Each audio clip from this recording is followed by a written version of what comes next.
As veterans living with MS age, managing MS and its symptoms can require new habits, routines, and mindset. Welcome to Ask an MS Expert Veterans Program. My name is Emily Riley, and I am your moderator for today.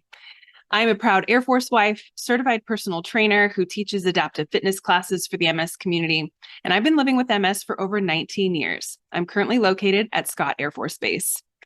Today, I'll be asking our expert the questions you want answered on topics impacting veterans affected by MS. MS navigators are here throughout the live program, answering questions and providing resources in the comments. I would like to acknowledge and thank today's national sponsor, Lockheed Martin. Support from MS community partners helps the society reach its goals, including providing up-to-date information and support through programs like Ask an MS Expert Veterans Program. Thanks to newer medications and treatment, people with MS are living longer than ever before. With longevity comes aging, and for many, the questions of what to expect as they grow older. Today, we're talking to Dr. Olaf Stuve about managing MS and age-related changes. Dr. Stuve is a professor in the Department of Neurology at UT Southwestern Medical Center. He is also the head of the MS and neuroimmunology sections and the chief of neurology at the Dallas VA Medical Center. Well, welcome, Dr. Stuve. Thanks for being with us today. Hello, Emily. It's a real pleasure and honor to be here today and to speak with you. Yeah. So, Dr. Stuve, we know following a healthy lifestyle and focusing on preventative health are crucial for veterans living with MS as they age. So, what are some examples of common preventative health care measures? That's a very important question that you ask, and I always, tell my patients that a diagnosis of multiple sclerosis does not protect them from other health conditions or illnesses that are age-associated. And that is something that often is being ignored both by the patients, but also by the other healthcare providers. So a typical scenario is that a veteran has a diagnosis of multiple sclerosis, and from that moment on, everything is attributed, to that diagnosis. So just to give you some examples, patients come to us with hip pain due to osteoarthrosis, and they're referred because it's thought that it's an MS relapse, or they have neuropathy in their feet, and it's really related to their diabetes. Or they have vision loss that's slowly progressive in both eyes, and what they really have is glaucoma. And all of these conditions need attention that should be provided by a primary care provider, but not by the MS specialist. So this is something that we re-emphasize over and over again. And just to make that point one more time, I think the primary care provider needs to be really an integral part of the healthcare team for veterans with multiple sclerosis, because there are many issues that I'm not sufficiently educated in. When do they need colonoscopies? When do they need mammographies? When do they need their prostate checks? Certain vaccine recommendations, routine labs, and also a balanced diet. So I would say in some cases, even a nutritionist should be a part of that healthcare team.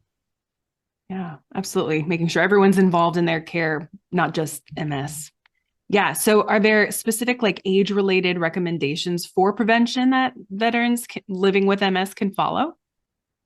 So in terms of age-related comorbidities that need to be addressed and that really affect the quality of life of veterans with multiple sclerosis, I think the important ones are cardiovascular disease, diabetes mellitus, and infections. And that is something, again, that we continue to emphasize to them, that those things need to really be taken seriously and addressed. There are signs and symptoms that I'm just going to go through. So one of them is fatigue. As you know, fatigue is the most common symptom that afflicts veterans with multiple sclerosis. So we emphasize a proper sleep hygiene, and also we really insist on at least one sleep study to make sure they don't have obstructive sleep apnea. That is something that can be treated. Mhm. And then, of course, there are mobility issues. Everybody who ages knows this, that there's a decreased capability to ambulate. So we emphasize regular exercise, often with physical therapy or with a personal trainer, if that is possible. And then mood problems. Again, everybody who ages knows that that's an increasing problem with age. So we can address that to some extent, but we also quickly refer veterans with MS to a mental health provider to address these issues. And finally, cognitive decline, which is also age-associated regardless of a diagnosis of MS. However, veterans with MS have a very high incidence and prevalence of cognitive decline. So that is something that needs to be taken seriously.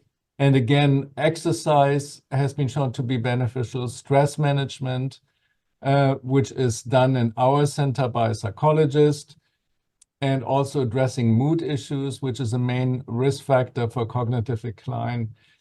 And finally, and that's something that's only been recognized in the last 5 years, loneliness, of course. Loneliness is a major contributor to cognitive decline, to mood problems. So we really encourage our veterans to actively build social connections, reaching out to family and friends if that's possible, joining groups based on their interests. So for instance, church, mosque, synagogue, bridge club, sports clubs, anything, or volunteering in their community or taking up new hobbies. And finally, pets. It turns out that pets may be almost as good as spouses, in reducing loneliness, not quite. But there is also something, of course, in the VA, there to some extent is the possibility to provide service dogs. So that is also something we include into a comprehensive program for the elderly. Yeah, no, it sounds like it's really important to have like a team around you. Yes, all those things. So Walter turned 70 last year and experienced some new health challenges. How would he know if what he's experiencing is an MS symptom, a medication side effect, or an age-related change? This is like the age-old question, like which one is it? So yes. How do you differentiate that? No, thank you. This is very pertinent to this program because it's something I think, see every week, that a MS veteran with MS, I should say, is in the emergency room or in another doctor's office, and he's not or she's not feeling well. And now the question is this an MS exacerbation? And I think the number one advice I would give them is to really go see their neurologist, and try to figure this out together with the neurologist. Very often, of course, what happens is that veterans or persons with MS have an infection, and that can mimic an MS attack. We call that a pseudo attack or a pseudo exacerbation. So they need some blood work, maybe chest X-ray. We want to check their urine to make sure they don't have a urinary tract infection. So infections need to be ruled out. But as they age, and this is really more specific for elderly persons with MS, other neurological diagnoses also have to be taken into account. So for instance, strokes, of course, become more prevalent as veterans and persons with MS age. And a stroke can look like an MS attack. And that's something that can be treated. So that is just another thing, that needs to be assessed. So again, the recommendation needs to be go see a neurologist as quickly as possible to figure this out. Yeah. Yeah. So about 30 years ago, there were no medications to modify the course of MS, and now there are like over 20.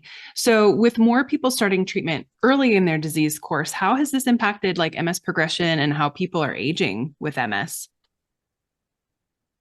So you're absolutely right. I think MS really has been, I think, the most dynamic field in medicine with regard to drug development.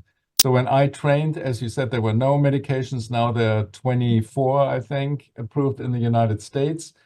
And we know they benefit younger patients with MS and that they decrease the number of relapses.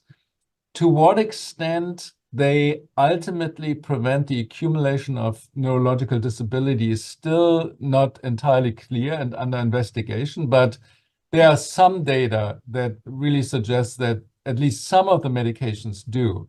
There was a big study that was published 6 years ago by a multinational consortium. The first author was Brown, and they did a study that looked exactly at this question. Do disease-modifying therapies for multiple sclerosis prevent the transition to secondary progressive MS?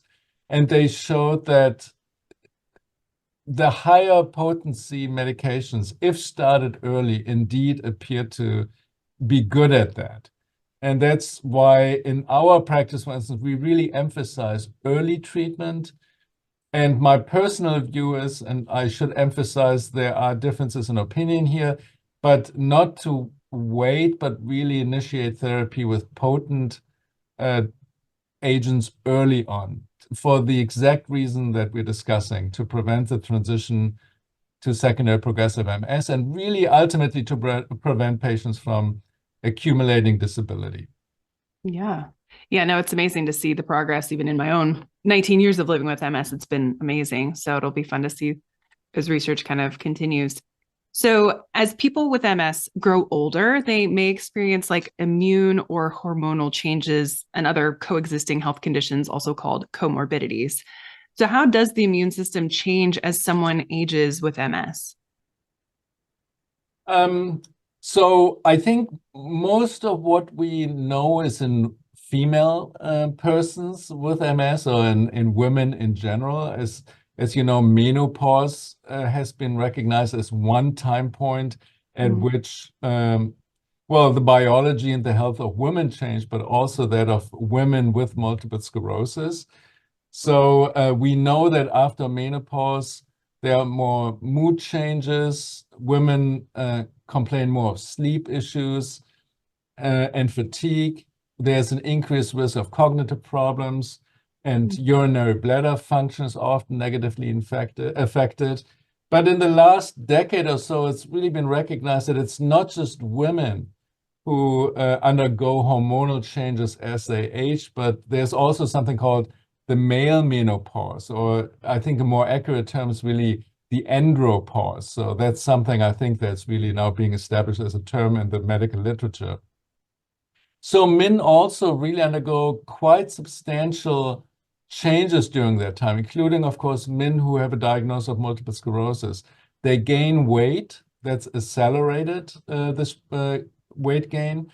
They also have fatigue and decreased energy level. They often have cognitive problems, depression, irritability. They have sexual issues that really shouldn't be ignored. So their libido decreases, they have erectile dysfunction. So that is something I think that needs to be recognized. And to some extent, it can also be addressed. Now, in my view, this should really be addressed by a specialist, so by an endocrinologist. So in women, for instance, very often during this time, hormone replacement therapy with estrogen is initiated. In some men, testosterone therapy is initiated. But it's not as easy as you're just replacing one hormone and everything is reversed. It's much more complex than that. And I really prefer, again, that this is being addressed by a team of experts. And in this case, I would definitely consult an endocrinologist. Yeah. So to kind of clarify, like, are the immune changes, are they hormonal changes? To some extent, yes, they are, not exclusively. So it's not as easy as saying there are hormonal changes, and that's why multiple sclerosis is changing, which could be perceived that way. As you know, most veterans early on are diagnosed with a disease phenotype that's called relapsing remitting multiple sclerosis, where patients have an attack and then go into remission and have another attack. And then around the time where many women experience menopause and many men experience andropause, they transition to secondary progressive MS, where we no longer see MS attacks or MS relapses, but progression, neurological progression and accumulation of disability. However, I just want to caution, we don't know that the two events, so the change in the MS phenotype and the onset of these hormonal changes, are causally related, or whether they're just occurring at the same time. So that's still something that's being investigated. Interesting. Definitely like a complex thing, that doesn't have the easiest of answers. Yes. So Philip has lived with MS for 2 decades and is starting to feel more forgetful into his late 60s. So how can he know if that is caused by his MS or if it's onset dementia or normal aging? And is there anything that he can do? So that's also a very common scenario. I'm glad really you're bringing it up because, again, cognitive changes are very common in persons with multiple sclerosis, but they're also very common in healthy individuals and otherwise healthy individuals after the age of 60. So MS can present with dementia, and we're still not sure whether it's a different form of dementia than, for instance, Alzheimer's disease, or whether patients with MS just also develop Alzheimer's disease. Again, as I mentioned earlier, MS does not protect you from getting other illnesses, unfortunately. So it's quite common, actually, that MS patients also develop Alzheimer's disease.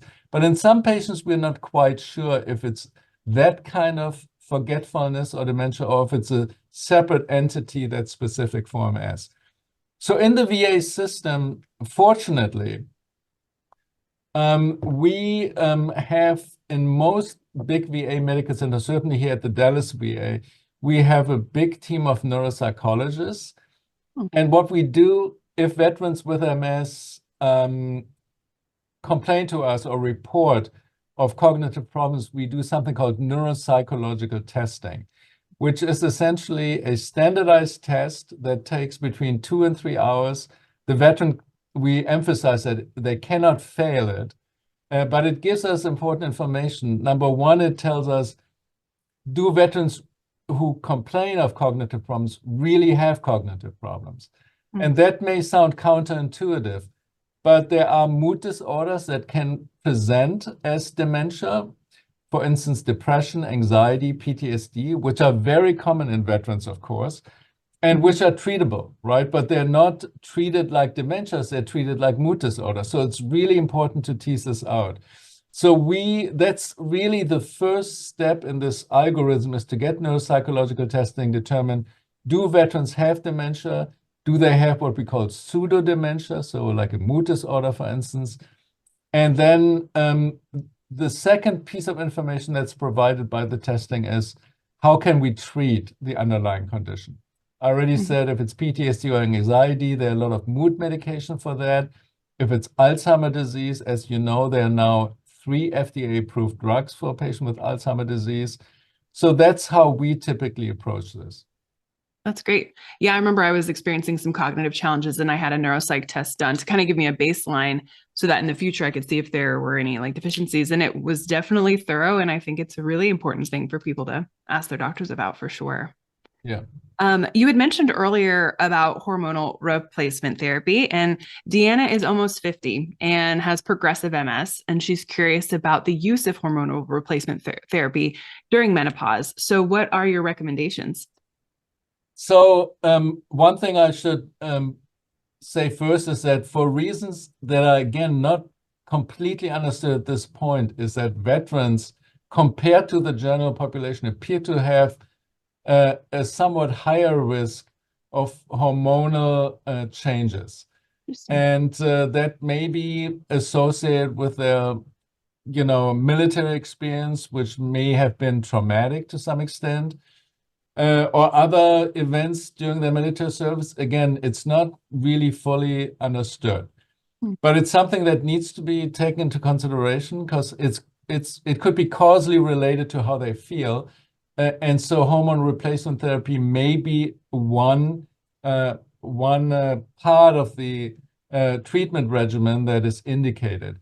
So again, I always consult an endocrinologist to really run a full test battery to see, is there a problem that needs to be addressed and what is the problem that needs to be addressed.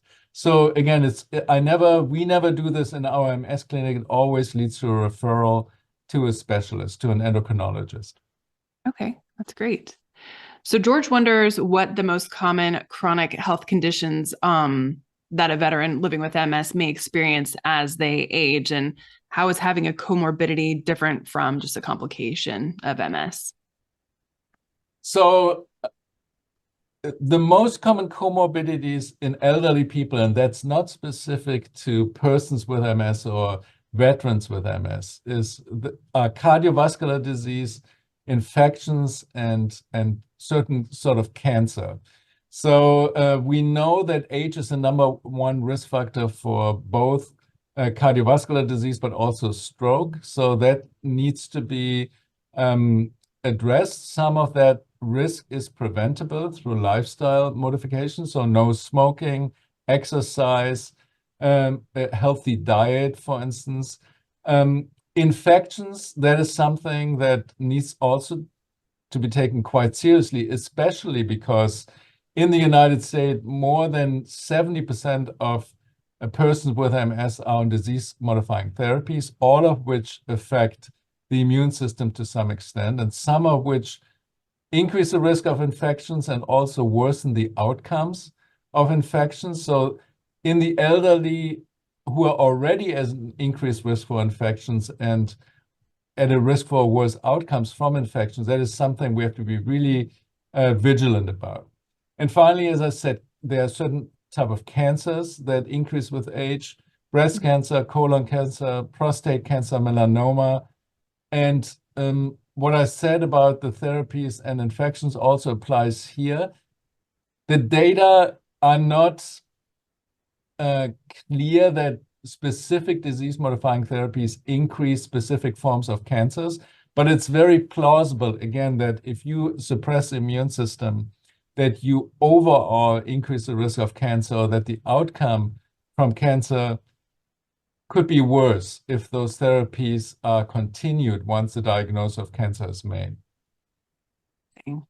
You've shared a lot of different strategies, like, changing diet and exercise and things like that.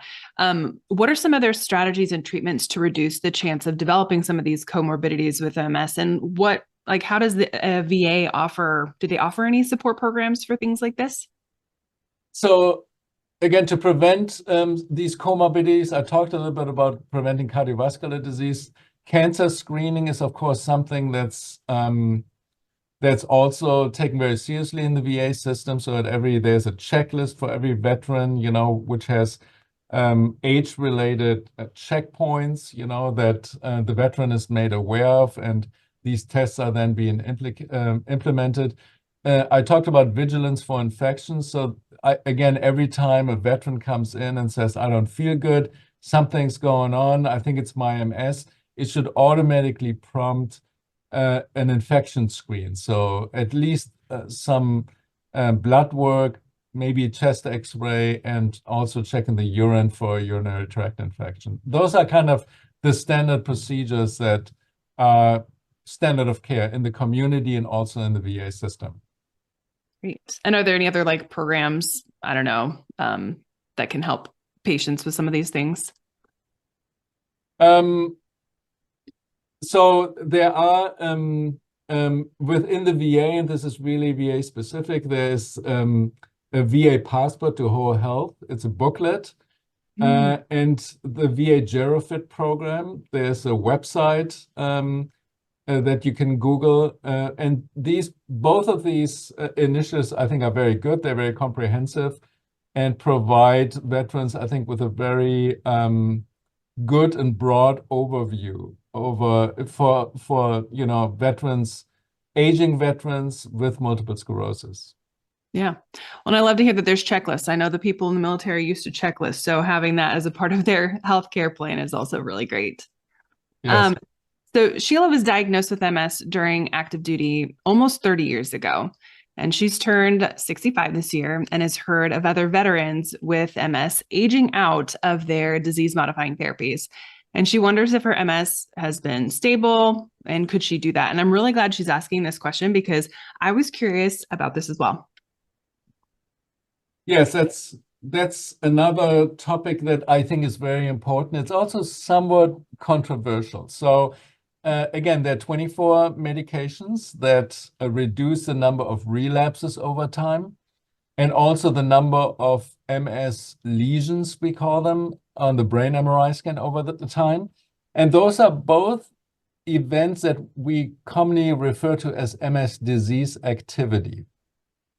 Now, we see MS disease activity really mostly in young persons with MS. And as they age, we see fewer relapses and we really see fewer signal changes on the brain MRI scan. Hi, Dr. Stuve. I'm so sorry. I'm just going to stop you for a second. And if you Yes. wouldn't mind restarting this, you've started to speak and your chin and your mouth are cut off on your camera. And Okay. I just don't want half your head there with your very wonderful answer. So Okay. I'm so sorry to interrupt you, but I know this is going to be such an amazing answer. And I just wanted to make sure that it wasn't just half your head. So feel free to restart, Emily, if you want to re-ask the question. That would be great. Thank you so much. Okay. Sorry. All right. Okay, so Sheila was diagnosed with MS during active duty almost 30 years ago. She turned 65 this year and heard of other veterans with MS kind of aging out of their disease modifying therapies. And she wonders if her MS has been stable, could she do that too? And I'm really glad she asked this question because I've heard this as well, and I'm really curious to hear what you have to say. Yes, thank you for that question. I think it's a really important and somewhat controversial topic. As we mentioned earlier, there are currently 20-something disease-modifying therapy for patients with multiple sclerosis. All of these agents are approved for relapsing, remitting, and early forms of multiple sclerosis, and they decrease the number of relapses and the number of lesions on the brain MRI. Which we commonly refer to as disease activity. Now, disease activity is something that's most apparent in young persons with multiple sclerosis and then diminishes over time.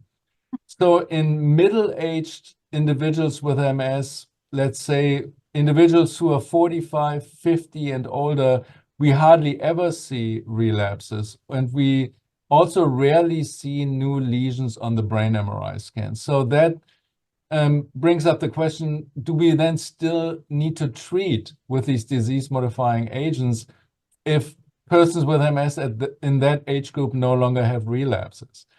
And that is something where MS experts differ.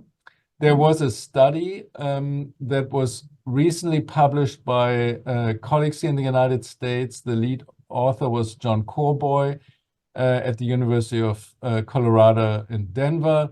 And they really addressed the question whether discontinuation of disease-modifying therapies would be safe in patients with MS who are older than 55. And the study suggests that patients who continue medications at that point and patients who discontinued at age 55 or older really don't have different outcomes. Interesting. So the study is not perfect. And I am not suggesting that everybody who is 55 or older should discontinue their medications. I think there are other factors that have to be considered. So for instance, if somebody had a relapse at age 54, I wouldn't discontinue medications at age 55. You can't be dogmatic about that.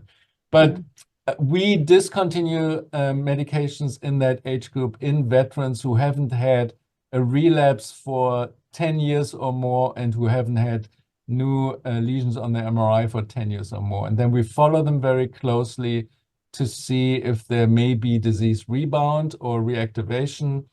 But in most of our veterans, we really don't see that. Now, some veterans, they really kind of insist on continuing these medications. I think they just need this, what they feel is a certainty of being protected. Right. And we don't take it away from them. We tell them, look, you may not benefit from these medications anymore. You may have an increased risk of infections, maybe cancer.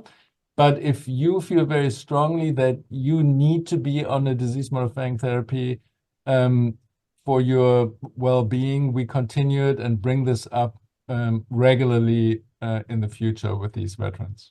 Yeah, interesting. Because I know it's uncommon, but I've heard of people also getting diagnosed later in life, like in their 60s and 70s. And so, yeah, it's kind of interesting. Yeah. Great.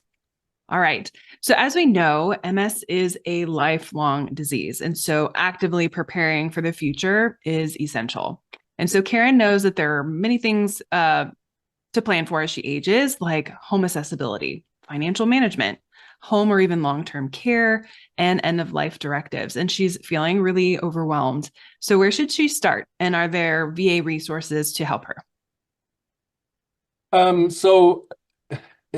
There are individual programs at specific VAs. So for instance, the Dallas VA and the Spinal Cord Injury Unit, there's good social work support. And I think it's really, for me as a provider, great to see how successful these programs really work for our veterans with MS. There is nationally a VA caregiver support program for aging adults with MS. That also integrates other family members into decision-making. And that is something I think that providers or social workers can make veterans aware of.